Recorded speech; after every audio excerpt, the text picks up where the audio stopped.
सभी व्यूअर्स का बहुत बहुत स्वागत है। सभी को नमस्कार। पंचांग सीरीज के मैंने कुछ एक वीडियोस अपलोड किए थे, आप लोगों ने बहुत पसंद किए, सभी का धन्यवाद। और मेरे पास अब लगातार पंचांग से रिलेटेड रिक्वेस्ट आना शुरू हो गई हैं, जो कि मेरे व्हाट्सएप नंबर पर आती हैं। तो जिन भी व्यूअर्स ने ये रिक्वेस्ट भेजी है, तो उसमें ख़ास तौर से जो मैंने एक मैचिंग का वीडियो डाला था, मैचिंग का, शादी में गुड़ मिलान का, उसमें मेरे पास क्वेरीज जनरली आई हैं। एक तो कुछ एक फ्रेंड्स ने कहा है कि बकूट मिलान के बारे में कुछ ज़्यादा बताऊं मैं आपको, और दूसरा आपका नाड़ी मैचिंग के लिए बताऊं। तो जनरली हम जब भी गुड़ मिलान करते हैं तो सबसे ज़्यादा पॉइंट आपके बकूट और नाड़ी मिलान के ही होते हैं। और बकूट मिलान में कई सारी ऐसी चीज़ें हैं जिसमें यदि आपके गुण काफ़ी ज़्यादा भी मिल रहे हैं, मगर बकूट मिलान यदि प्रॉपर नहीं है, उसमें कोई आपका दोष है, तो वो हम टोटल गुणों को भी छोड़कर नेटिव को कहेंगे भई आप शादी मत करिए, क्योंकि बकूट मिलान में कुछ एक पॉइंट्स का मिलना बहुत ज़्यादा जरूरी है। तो अब सबसे पहले मैं बकूट मिलान की बात करूँगा। बकूट मिलान बेसिकली हमारा, हम जब भी नेटिव का करते हैं, वो उसके सभी तरीके के सांसारिक सुखों के लिए जरूरी होता है। इस तरीके का मिलान मैरिज से रिलेटेड जो भी चीज़ें होती हैं, आपकी फैमिली की ग्रोथ है, परिवार किस तरीके से बढ़ेगा, परिवार के अंदर शांति रहेगी या नहीं रहेगी, सुख सुविधाएं किस तरीके की होंगी, हस्बैंड वाइफ के बीच में शारीरिक कैसी कंपेटेबिलिटी रहेगी, वो एक दूसरे पे विश्वास कर पाएंगे नहीं कर पाएंगे, वो सभी चीज़ें बकूट मिलान पर निर्भर करती है। और आज के समय में जहाँ पे कि आपको पता है शादियां बहुत जल्दी टूटती हैं, छोटी छोटी बातों पर पति पत्नी के बीच का विश्वास थोड़ा कम भी हो गया है, दोनों लोग बाहर निकलते हैं, तो ऐसे समय में बकूट मिलान की इम्पोर्टेंस और भी ज़्यादा हो जाती है। और ये मेरा एक प्रैक्टिकल एक्सपीरियंस है कि हमें बकूट मिलान पर ज़रूर से ज़्यादा ध्यान देना चाहिए। तो बकूट मिलान के लिए जो दो चीज़ों की ज़रूरत होती है, गुड़ मिलान के लिए भी, तो वो मैं आपको यहाँ पर बताता हूँ। हमें दोनों का, वर और वधू का, कन्या और वर का मून साइन लेना है दोस्तों। मून साइन जिसे हिंदी में हम चंद्र राशि बोलते हैं, दोनों की चंद्र राशि लेनी है। इसमें क्या ध्यान देना है, द मोस्ट इंपॉर्टेंट थिंग, उन दोनों पार्टनर्स के चंद्र साइन एक दूसरे से 2-12, 5-9 या 6-8 में नहीं होने चाहिए। अब 2-12 का क्या मतलब हुआ, समझाएं तो 2-12 का मतलब हो गया आपका, जैसे एक का आपका चंद्र साइन हो गया आपका टॉरस, और टॉरस को हम बोलते हैं वृषभ, और दूसरे का हो गया आपका मिथुन, इसको हम 2-12 कहेंगे। मिथुन से 12वें नंबर पर वृषभ पड़ेगा और वृषभ से दूसरे नंबर पर मिथुन पड़ेगा। मगर मतलब हुआ दो लगातार राशियां नहीं होनी चाहिए। तो दो लगातार राशियां हैं तो उसे हमें अवॉइड करना है बकूट मिलान के हिसाब से। उसको 0 पॉइंट मिलेंगे आउट ऑफ 7, बकूट में 7 पॉइंट मिलते हैं। मगर इसका परिहार है, एक्सेप्शन जिसे बोलते हैं, वो भी है। 2-12 में यदि 2 प्लैनेट्स हैं, चंद्र राशियां हैं, मगर वो यदि मित्र ग्रहों की राशियां हैं, तो इसको हम एक्सेप्ट कर लेते हैं और इसमें 0 पॉइंट नहीं देते। जैसे मैंने जो ये लिखा है केस कि आपका वर की सपोज वृषभ है और कन्या की मिथुन है, तो ये आपकी शुक्र की राशि है, ये बुध की राशि है, दोनों मित्र ग्रहों की राशि है, तो यहाँ पर इस दोष को हम नहीं मानेंगे। ऐसे ही देखिए 4 और 5 होगी भाई, कन्या वर में से एक की 4 है कैंसर या कर्क, और दूसरे की आपकी सिंह है 4-5, तो ये 2-12 हो गई। इससे ये सेकंड नंबर पे, इससे 12वें नंबर पर है, तो ये दोष हुआ। मगर ये दोनों मित्र ग्रहों की राशि है, चंद्रमा और सूर्य एक दूसरे के मित्र ग्रह हैं, इसलिए इसको हम दोष नहीं कंसीडर करेंगे। ऐसा और भी कई सारे केसेस में होगा आपका, जैसे आपका 8-9 हो जाता है।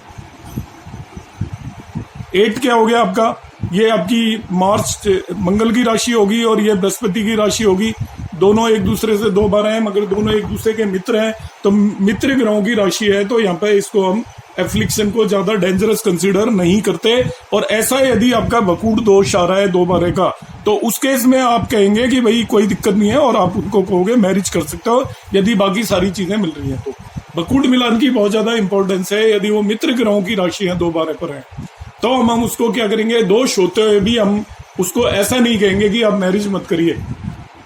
अदरवाइज यदि वो दुश्मन ग्रहों की राशियां होगी तब हम उसको कहेंगे कि भैया आप उसको मैरिज ना करें, ऐसा भी पॉसिबल है। यदि वो दुश्मन ग्रहों की राशि है देन इट इज पॉसिबल, हम उन्हें सजेस्ट नहीं करेंगे मैरिज करने के लिए, क्योंकि बकूट मिलान एक बहुत इंपॉर्टेंट है। इसके बाद दूसरा एक मैंने दोष बताया 5-9। 5-9 में भी यदि मित्र राशि है, ये एक बहुत ही इंपॉर्टेंट और बड़ा ही ध्यान देने वाला दोष है, ध्यान रखिएगा बकूट मिलान में। 5-9 में यदि कन्या का चंद्रमा वर्ग के मतलब गर्ल का मून 9 साइन अवे हो फ्रॉम बॉय, गर्ल का मून कन्या का चंद्रमा 9 साइन अवे हो from the moon, boys moon,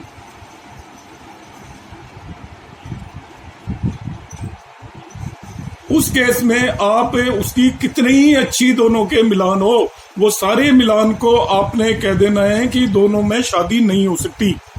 उसकी मैचिंग चाहे उन्हें 25 पॉइंट मिल रहे हो, 27 पॉइंट मिल रहे हो आउट ऑफ 36, मगर आपका बकूट दोष यदि आ रहा है और कन्या का चंद्रमा वर्ग के चंद्रमा से 9वें साइन में बैठा है, जैसे आपका कन्या का चंद्रमा हो गया, वर्ग का चंद्रमा हो गया आपका 3 साइन में, और कन्या का चंद्रमा हो गया 11 साइन में, वर्ग का चंद्रमा हो गया आपका 2 साइन में, और कन्या का चंद्रमा हो गया 10 साइन में, वर्ग का चंद्रमा हो गया 1 साइन में, और कन्या का चंद्रमा हो गया 9 साइन में। इन सभी केसेस में इसको 5-9 आपका कॉम्बिनेशन बोलते हैं। वो एक दूसरे से 5वें और 9वें घर में जाकर बैठ गए हैं। यहाँ से ये 1 9वें घर में है और 5वें में, यहाँ से 9वें घर में है, 10 से 2 आपका 5वें में है और 2 से 10 9वें घर में है। तो यदि वर्ग का चंद्रमा कन्या के चंद्रमा से या लड़के का चंद्रमा लड़की के चंद्रमा से 9वें घर पे हो, तो आपके कितने ही अच्छे गुण मिलान हो रहे हो, वो सारे गुण मिलान बेकार हो जाएंगे। और ऐसे केस में आप उन वर और कन्या को मैरिज अवॉइड करने के लिए कहेंगे देश काल पात्र को समझकर। आज के टाइम पे लोगों का टेम्परामेंट उतना अच्छा नहीं मिलता, लोग एक दूसरे को जल्दी से एक्सेप्ट नहीं करते, एक दूसरे की कमियां ज्यादा देखते हैं। ऐसे टाइम पर बकूट मिलान हमें बहुत ध्यान से देखना है। एक और आएगा, मैंने तीसरा जो आपका यहाँ पे बकूट मिलान में देखना होता है 6-8 कॉम्बिनेशन। कन्या और वर्ग की चंद्र राशियां 6 और 8 में हो एक दूसरे से, तो भी वो आपका बकूट दोष होता है और उसके बकूट कंपेटेबिलिटी नहीं होगी, हम उसको पॉइंट्स नहीं देते। 6-8 का केस हो गया आपका, देखिए एक दूसरे से 6-8 हो, जैसे आपका दोनों एनिमीज हो तो ये और भी बेकार हो जाएगा, ये एक्सेप्टेबल नहीं होती कंपेटेबिलिटी। जैसे आपका 6 मीन्स सिंह राशि हो, एक की सिंह राशि, हिंदी में लिख देता हूं लियो, और दूसरे की आपकी हो जाए सिंह राशि के बाद वो मकर राशि हो जाए, तो सिंह से मकर 6 है और मकर से सिंह काउंट करोगे तो वो 8 है। तो ये 6-8 कॉम्बिनेशन हो गया। और ये आपको पता है सिंह राशि हमारी सूर्य की होती है, मकर राशि शनि की होती है, दोनों एक दूसरे के दुश्मन हो गए, तो इस तरह की कंपेटेबिलिटी एक्सेप्टेबल नहीं होती बिल्कुल भी। 6-8 में दोनों एक दूसरे से दुश्मन ग्रहों की राशियां हैं, तो उस कंपेटेबिलिटी को आप एक्सेप्ट नहीं करोगे, चाहे उनके कितने भी अच्छे भी पॉइंट हैं, तभी भी आप एक बार सोच विचार करके ही उन्हें कहोगे मैरिज करने के लिए। क्योंकि गुण मिलान में हम सीधा पॉइंट देख लेते हैं 20 मिल गए कर लो जी, ऐसा नहीं है। बकूट मिलान की इंपॉर्टेंस बहुत ज्यादा है आज की टाइम में, नाड़ी मिलान की भी इंपॉर्टेंस है। इन दोनों के मिलके 15 पॉइंट होते हैं, दोनों खराब हैं तभी भी पॉइंट 20 या 18 हो सकते हैं। मगर आपको बकूट और नाड़ी मिलान को जब आप यदि एज ए ज्योतिषी काम कर रहे हैं तो आपकी समाज के प्रति बहुत बड़ी जिम्मेवारी है, और उस जिम्मेवारी को जो लोग नेटिव आपके पास आते हैं उन्हें आप अपने बच्चों की तरह समझाएं ये चीज कि ये आपका 6-8 में जो आपका बकूट दोष है, ये जनरली जैसे सिंह और मकर राशि होगी तो उतना अच्छा नहीं माना जाता। मगर यदि ये दोनों फ्रेंड हैं मित्र ग्रह हैं, जैसे 1-8 हो गई आपकी, एक ही ग्रह की दोनों राशियां हैं, ये भी 6-8 है। मगर इसमें आप कह दोगे कि कोई दिक्कत नहीं है, 3-10 ये भी 6-8 है। बुध और शनि की राशियां हैं।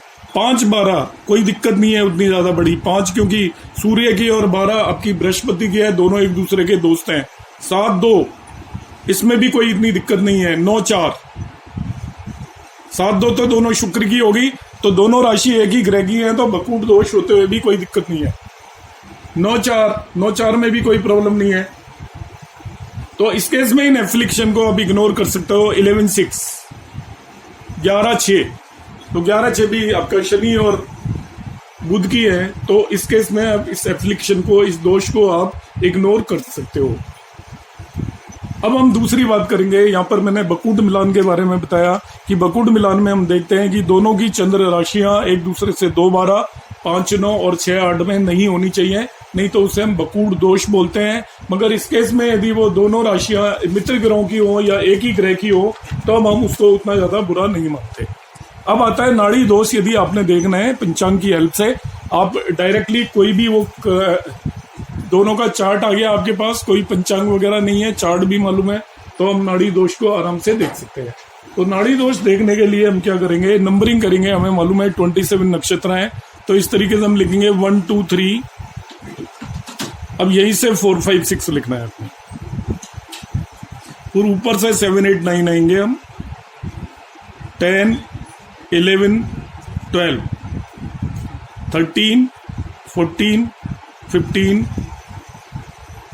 16 17 18 19 20 21 22 23 24 25 26 और 27, ये मैंने 27 नक्षत्र लिख दिए। इन नक्षत्रों में जो ये फर्स्ट वाली ऊपर की एक लाइन है और एक ये सेकंड नंबर पे लाइन बनी है आपकी, और ये थर्ड नंबर पे लाइन बनी, यहाँ पे 3 लाइनें मैंने बना दी। तो ये 3 लाइनों में जो नक्षत्र हैं वो एक पर्टिकुलर नाड़ी को रिप्रेजेंट करते हैं। सबसे ऊपर वाली जो नाड़ी होती है, ये नक्षत्र है 1 6 7 12 13 18 19 24 और 25, ये आद्या नाड़ी को रिप्रेजेंट करते हैं। ADY है, हिंदी में भी लिख सकते हो आद्या नाड़ी। और जो दूसरी इसमें आपके रो के अंदर या दूसरी इस हॉरिजॉन्टल के अंदर जो आ रही है, ये आपकी मध्य नाड़ी को रिप्रेजेंट करते हैं, ये सारे नक्षत्र। और तीसरे नंबर पे जो आ रही है वो अंत्या नाड़ी को रिप्रेजेंट कर रहे हैं, अंत्या ANTYA, या हिंदी में इसको अंता बोल सकते हैं। अब जनरली क्या है, पहले के टाइम पे हम वर और कन्या दोनों के नक्षत्र यदि एक ही लाइन में आ रहे होते थे, जन्म नक्षत्र, तो उसे हम नाड़ी दोष कह दिया करते थे कि एक का 1 है, दूसरे का 6 है नक्षत्र, एक का 7 है, एक का 12 है, 1 12 1 13, इनको हम क्या कह देते थे, नाड़ी दोष। मगर अब धीरे धीरे इस पर रिसर्च हुई और अब ये डिसाइड हुआ, और ज्यादातर ज्योतिषी बताते हैं कि यदि एक ही नाड़ी में भी पढ़ रहे हैं तो कोई दिक्कत नहीं है, सेम नक्षत्र में भी ये दोनों हैं तो भी हम उसको परिहार मान लेते हैं। मगर एक ही चरण में दोनों का नक्षत्र नहीं होना चाहिए, नाड़ी दोष तभी माना जाता है। बाकी केसेस में नाड़ी दोष होते हुए भी उसको हम अवॉइड कर देते हैं, कंसीडर करके नहीं चलते। वैसे नाड़ी दोष यदि दोनों की नाड़ी आद्या नाड़ी है, दोनों की मध्य नाड़ी है या दोनों की अंत्य नाड़ी है, तो उसको नाड़ी दोष माना जाता है।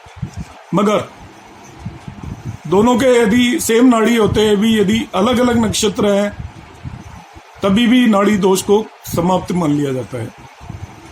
यदि एक ही नक्षत्र है और उसमें भी अलग अलग यदि चरण है, तभी भी नाड़ी दोष उतना डोमिनेंट नहीं रहता और उसको भी हम अवॉइड नहीं करते। आज के समय में नाड़ी दोष केवल हम तभी मानते हैं जब दोनों वर और कन्या का जन्म एक ही नक्षत्र और एक ही चरण या पद में हुआ हो। हमें मालूम है कि एक नक्षत्र में 4 चरण होते हैं, यदि एक ही चरण में दोनों का जन्म हुआ हो तभी हम उसको क्या कंसीडर करके चलेंगे, नाड़ी दोष कंसीडर करके चलेंगे।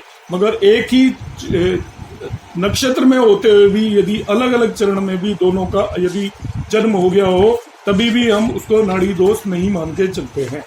यहाँ पे मैं आपको एक मैरिज से रिलेटेड, क्योंकि एस्ट्रोलॉजी की हम बात कर रहे हैं, एक बहुत ही इंपॉर्टेंट मैं यहाँ पे एक सूत्र और देना चाहता हूँ जिसे जनरली एस्ट्रोलॉजर्स छोड़ देते हैं और कोई भी जो गुण मिलाल करते हैं कंप्यूटर वगैरह से जो देखते हैं, कंप्यूटर मैचिंग वाले लोग इसको बिल्कुल नहीं देखते हैं। मैंने कई जगह देखा है और इसको हम बोलते हैं स्त्री दीर्घा।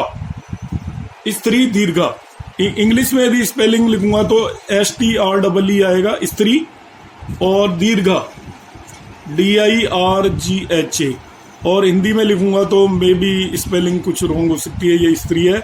और दीर्घा,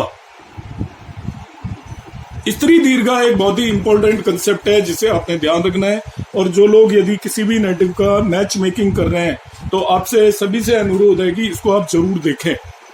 स्त्री दीर्घा का कंसेप्ट ये कहता है कि जो मेल और फीमेल, कन्या और वर्ग के नक्षत्रों में जितनी ज्यादा दूरी होगी एक दूसरे से उतना ही अच्छा माना जाएगा। जैसे कन्या का नक्षत्र 1 है तो यदि वर्ग का नक्षत्र 21 है या 15 है, 14 है, 13 या 17 है, दोनों के बीच में जितनी ज्यादा दूरी होगी, जनरली 13 नक्षत्र से ज्यादा की दूरी हो नहीं सकती एक दूसरे से। तो जनरली क्या होगा, जो कन्या के नक्षत्र से वर्ग का नक्षत्र जितनी ज्यादा दूर होगा, कन्या के नक्षत्र से आपको वर्ग का नक्षत्र देखना है, जितना ज्यादा दूर होगा, वर्ग के से कन्या का नहीं, कन्या के नक्षत्र से वर्ग का नक्षत्र देखना है, ठीक है। तो बॉय का नक्षत्र जितना ज्यादा दूर हो कन्या के नक्षत्र से उतना ही ज्यादा बेटर माना जाता है, और इन दोनों के बीच की दूरी 9 से कम जनरली नहीं होनी चाहिए। आजकल बहुत सारे ज्योतिषी इसको 5 भी कंसीडर करते हैं, मगर उसके पीछे का कोई लॉजिक नहीं है।